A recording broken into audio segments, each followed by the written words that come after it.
Hello, and thank you again for tuning in to another brief video brought to you by Innovative Wealth Partners.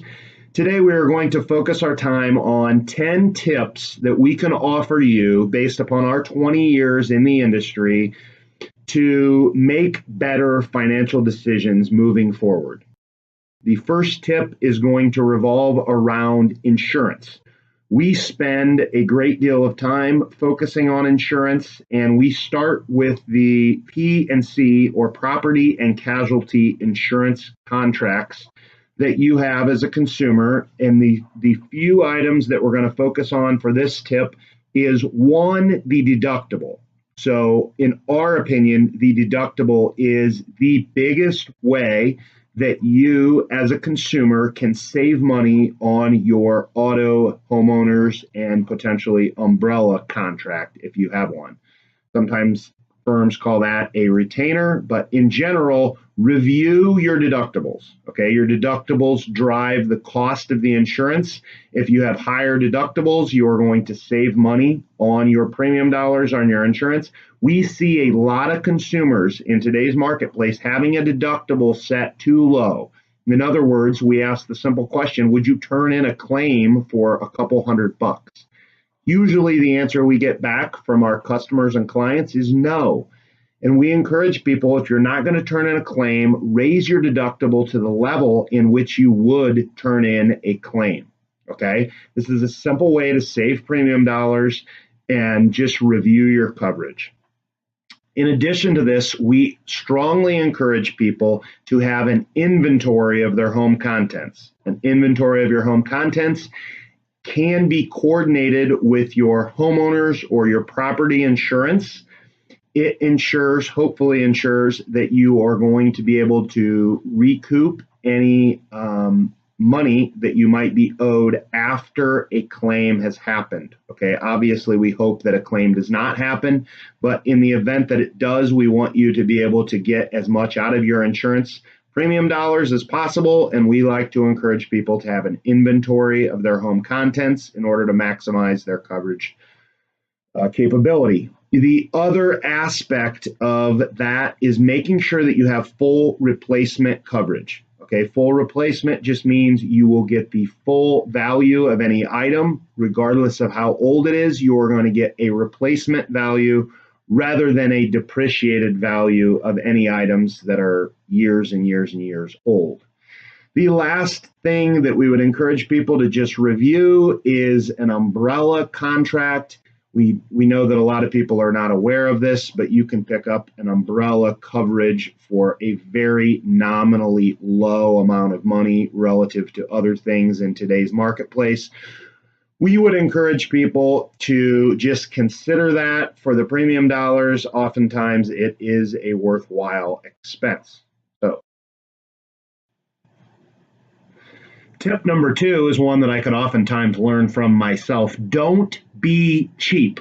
When it comes to legal matters, there is reason for us to believe that $150, maybe a little more, is a worthwhile monetary expense to hire a professional to conduct at least one meeting and explain to you why you might want legal documents, wills, trusts, power of attorney, healthcare power of attorney, whatever else you might see a need for. But in our opinion, it is an area that for a small amount of money, you can have legal documents that will cover you in the event of any issue that might come up and impact you or your family that might be unexpected. Tip number 2 on this front, or the second part of this tip, is to consider something like an estate guide. An estate guide is a document that we have generated for our clients that basically does the heavy lifting of a legal document, but it's not a legal document. Okay, so when you pass away, basically you're going to be, or your family is going to be left with a host of information, and you're not going to be there. So you're nowhere to be found or nowhere to help, and your family gets to deal with a lot of products and a big mess. The estate guide that we encourage people to complete before they have any issues is a simple document that explains where everything is financially, what advisors it's with, what firm it's with, what account numbers you might have, and any other relevant data that might help those who pick up the pieces after you pass away might need in order to make things more efficient. I can tell you from firsthand experience helping customers that putting the pieces of a puzzle back together after somebody passes away, not only is it extremely untimely for your family to have to do that, but it takes forever. So we encourage you to spend a little bit of time, no money really, and complete an estate guide at the same time that you finish or complete your legal documents. Tip 3, have a plan for your long-term care. Okay, this does not by any means have to be long-term care insurance. We strongly encourage people to discuss their plan with their family. Okay, in certain situations, long-term care insurance or even a sinking fund makes not very much sense. So, just to put a little bit of context around what I'm talking about, I'm currently 40 years old. I do not have long-term care insurance, nor do I have a long-term care sinking fund. However, I have weighed out my options and thought about how I will plan for this over the long run. And what I'm doing today to somehow have some sort of a quasi plan that I can at least consider where I want to be long term is I actually have a life insurance policy that has a rider on that policy that would cover some sort of a catastrophic loss or a catastrophic claim that I might have. There's a lot to this. I don't want to spend a lot of time in this video getting bogged down in details, but there are things at a wide array of different ages that you can do, whether today or in the future, to at least plan for contingencies that might arise later in your life.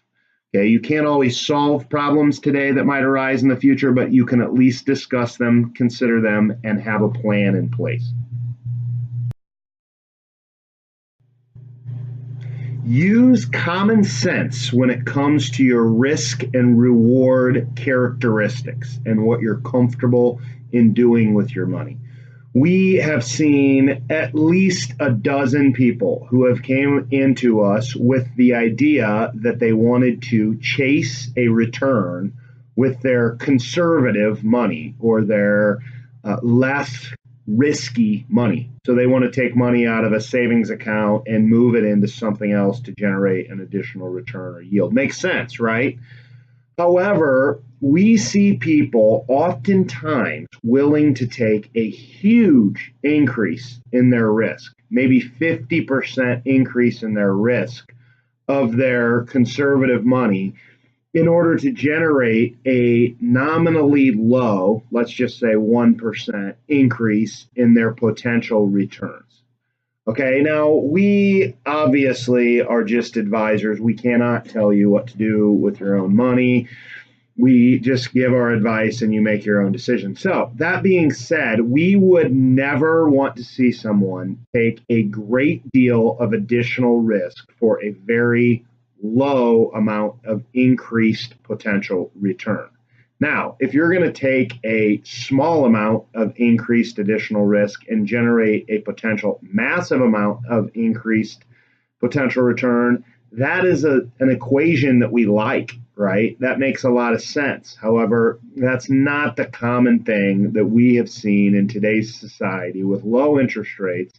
We see more people chasing yields or chasing returns in a manner that just to us does not make any sense. So just think logically. If you are going to take a substantial amount more risk, you should be getting a substantial amount more return.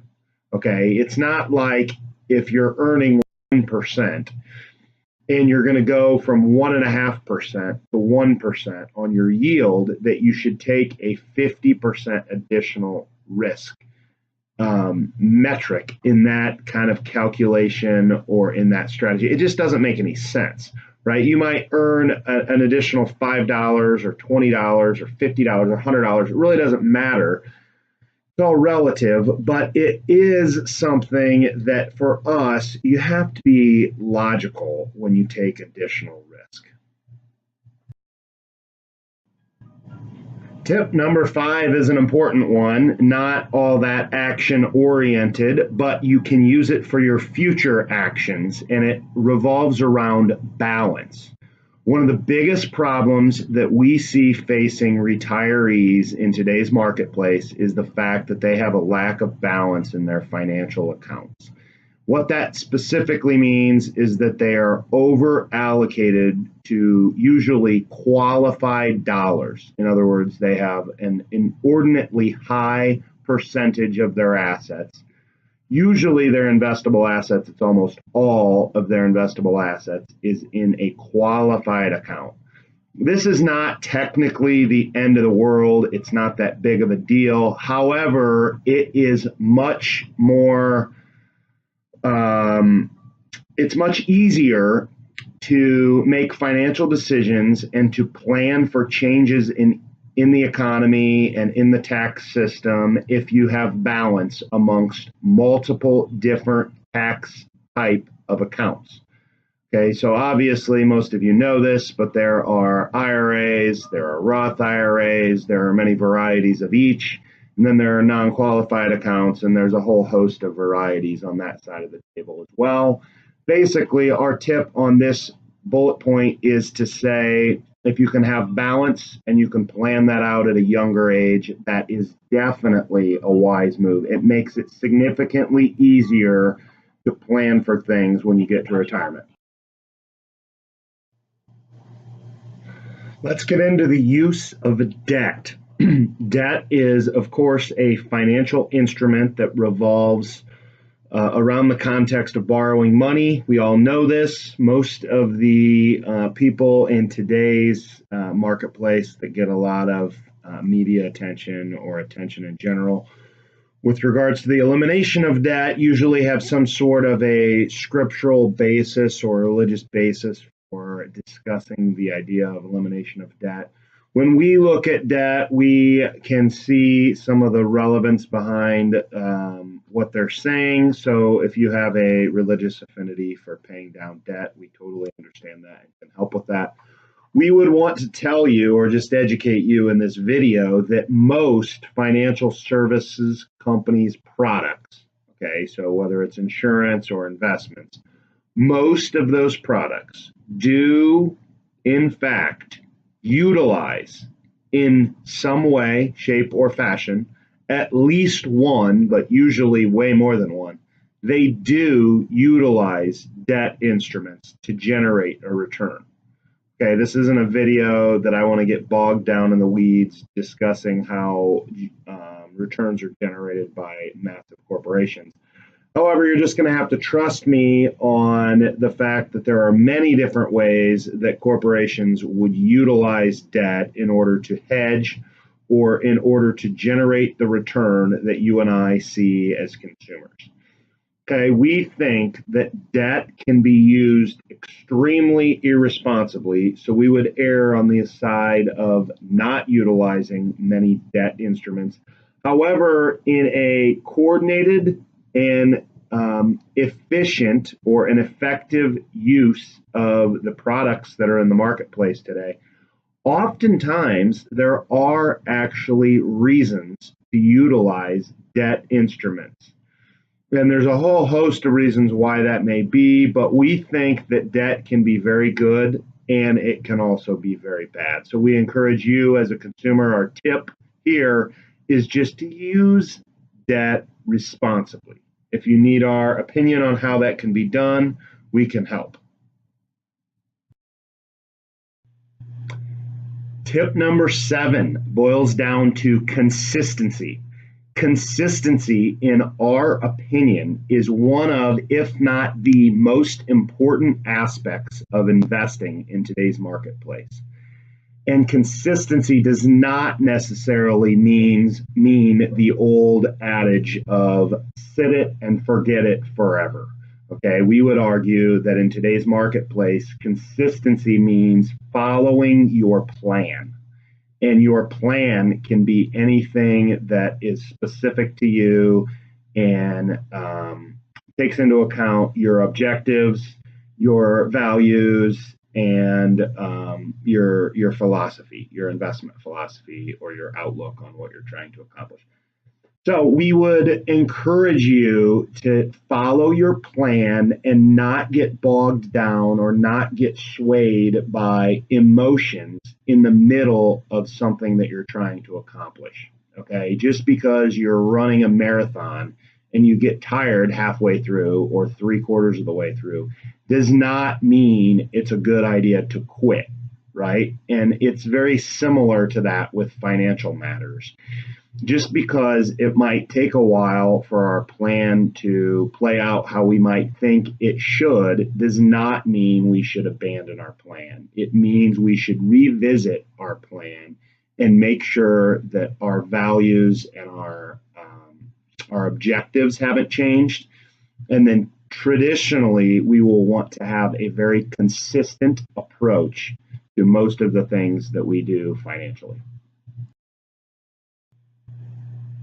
The next topic, point number 8, is going to be a brief discussion on how emotions work when you're an investor. Okay, emotional entanglements are difficult to sometimes see in life, and it's the same way with finances.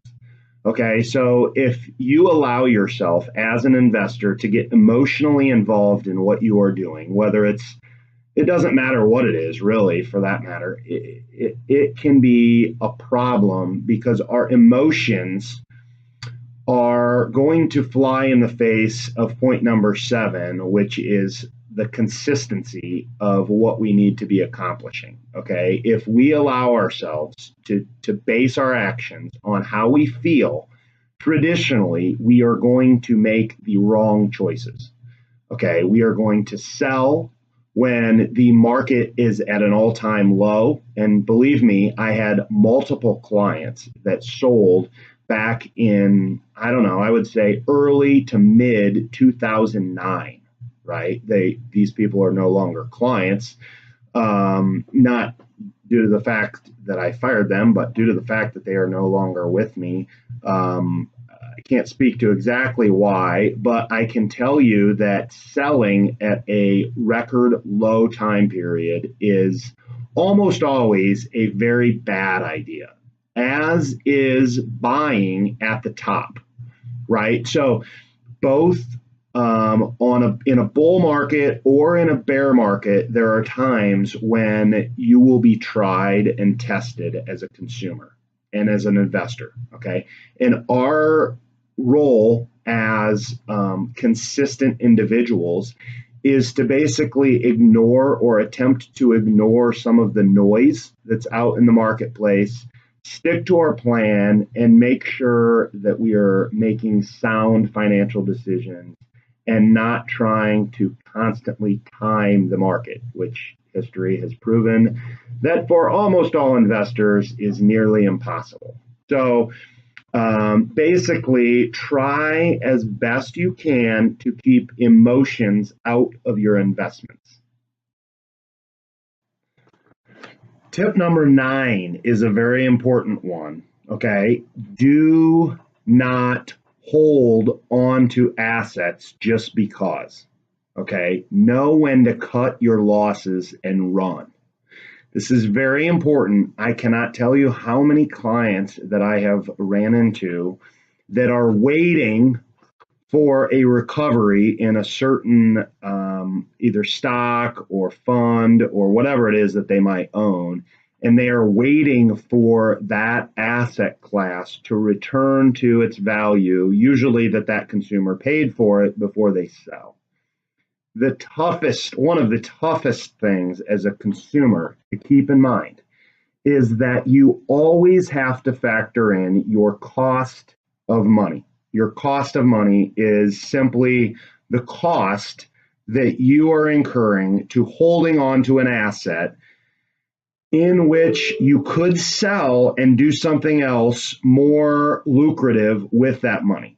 Okay, so let's say you bought a stock and it was $5 a share, $10 a share, it doesn't matter what stock. And let's say now it's significantly down and you're waiting for it to come back.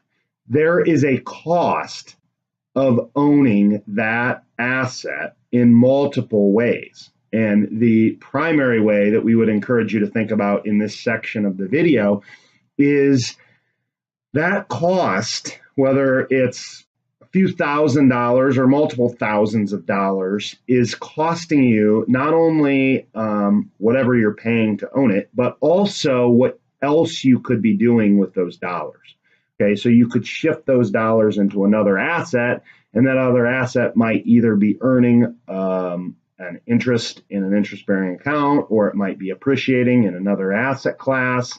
Depends on what you choose to buy, but keep in mind with financial decisions, you cannot always isolate things and put them in a vacuum. Okay, it would be nice if you could. It would be easier if you could. However, we encourage people to think of your financial decisions like you treat your family type decisions. Okay, so treat them like if you make better decisions overall in this big overarching umbrella, you are going to have a better outcome. Okay, try not to micro-analyze each individual decision too much because it can cause you to own things when you shouldn't be owning them. Okay, this goes back to the last couple points that I've been talking about. Make sure that you are owning things that you want to own and that they are a good long-term fit for you as the investor or as the consumer. The last tip number 10, is going to be being sure that your actions and your values are in alignment. Okay, we oftentimes see people who are making decisions that they think are right, and they are thinking that because of something that they did 5 or 10 years ago, and in reality, in today's world, it just doesn't make sense anymore. So we encourage you to carefully think about a lot of these decisions that you could be making from a macro level and take into account that things change over time. Okay, we talked about consistency and a lot of other things in this video, but over time, things do change, and you need to make sure that your decisions and your actions are in alignment with where you want to go, what you want to accomplish, what you want to achieve. Okay, so just to recap a lot of these things, I want to go back and give you a very quick and brief overview. The first thing we talked about today was making sure you don't overpay for insurance. Okay, that's a simple thing of reviewing your deductibles and reviewing some of your coverages and making sure that you can utilize all those efficiently and effectively. The second thing that we talked about was legal documents. For a very nominally low amount of money, you can typically increase or make things easier on yourself and your family or your charity, depending on which you choose to pass your assets on to, for a very low amount of money. Have a very well thought out and planned out long-term care strategy. Okay, notice we did not say long-term care insurance. This is not the point. The point is making sure you have a plan as to how you're going to cover that. The fourth item is the use of common sense when it comes to increasing your returns. Okay, we do not suggest, anyways, taking a substantial amount more risk for a very low increase in a yield or a return. Having balance is a very wise thing. Okay, this basically means don't have all your eggs in one basket. Have yourself diversified in not only multiple asset classes, meaning don't own all the same thing, don't own all tech stocks, and then also don't have all your money tied up in one tax structure or one tax type of account. Using debt instruments with common sense was another topic that we discussed briefly. Don't overuse the amount of debt. Don't do it crazy. And then realize that there are times when debt does make sense. So use it with common sense and get some advice if you need it. Be consistent is the seventh thing that we talked about. Consistency is very, very important in our opinion when it comes to financial decision making. Along those same lines is try to avoid emotional entanglements with what you own. Okay. If you base your actions on emotions, usually investors make the wrong decisions, which is why most investors do not experience the returns that the average or that the stock market typically would return in a year. They're significantly less. It's because they're trying to time the market. Know when to cut your losses was the ninth thing that we talked about. If you have a stock or something that you own that's lousy, it might make sense to just go ahead and sell it and move on to the next thing rather than trying to wait for it to come back. And the last thing is be sure that your actions align with your objectives. Okay, review this stuff on a very regular basis. If you've owned something for a couple years, 3, 4, 5 years, review it. Just make sure it still makes sense.